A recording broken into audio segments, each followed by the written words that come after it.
BJP की automatic washing machine है। घोटालेबाज डालो और मोदी भक्त निकालो।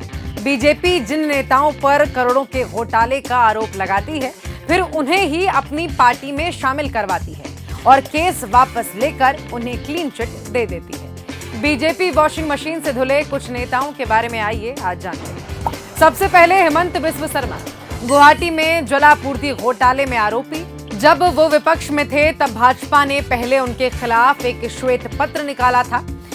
नारायण राणे, जमीन घोटाले से संबंधित इनके खिलाफ सीबीआई ईडी ने कई मामले दर्ज किए हैं। भाजपा नेता किरीट सोमैया ने उनके खिलाफ भ्रष्टाचार के आरोप लगाए थे। अजीत पवार, प्रधानमंत्री मोदी ने एनसीपी के खिलाफ 70,000 करोड़ के घोटाले का आरोप लगाया। ईडी ने सतारा के जरंदेश्वर चीनी मिल की 2010 में धोखे से हुई बिक्री में चार्जशीट दाखिल की। अजीत पर जांच जारी थी, फिर वो भाजपा में शामिल हो गए।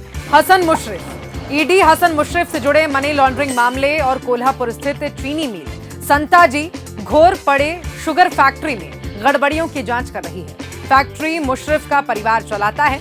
एनसीपी से अलग होने के बाद कोई कार्रवाई नहीं हुई। छगन भुजबल, 2016 में ईडी ने महाराष्ट्र सदन घोटाले से जुड़ी मनी लॉन्ड्रिंग केस में छगन भुजबल को गिरफ्तार किया था। उन्हें 2018 में बॉम्बे हाई कोर्ट ने जमानत दे दी थी। हालांकि एनसीपी से अलग होने के बाद अब तक कोई कार्रवाई नहीं हुई है। फिर आते हैं अशोक चौहान।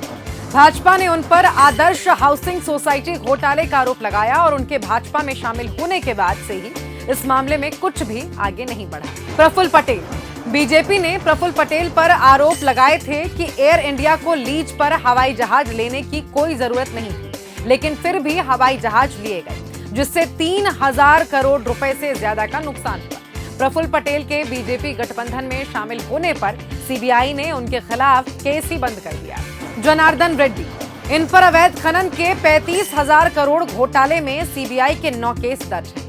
अब बीजेपी का दामन थामने के बाद वो भी आजाद हो जाएंगे। इसके अलावा शुवेंदु अधिकारी, मिथुन चक्रवर्ती, सोवन चटर्जी, YS चौधरी, भावना गवाली जैसे सैकड़ों नाम हैं जो बीजेपी की वॉशिंग मशीन में जाकर बेदाग हो गए हैं। तो जब प्रधानमंत्री मोदी भ्रष्टाचारियों के खिलाफ एक्शन लेने की बात करते हैं, असल में वो उन सबको अपनी वॉशिंग मशीन में नहला धुलाकर बीजेपी की मुहर लगाने की बात करते हैं।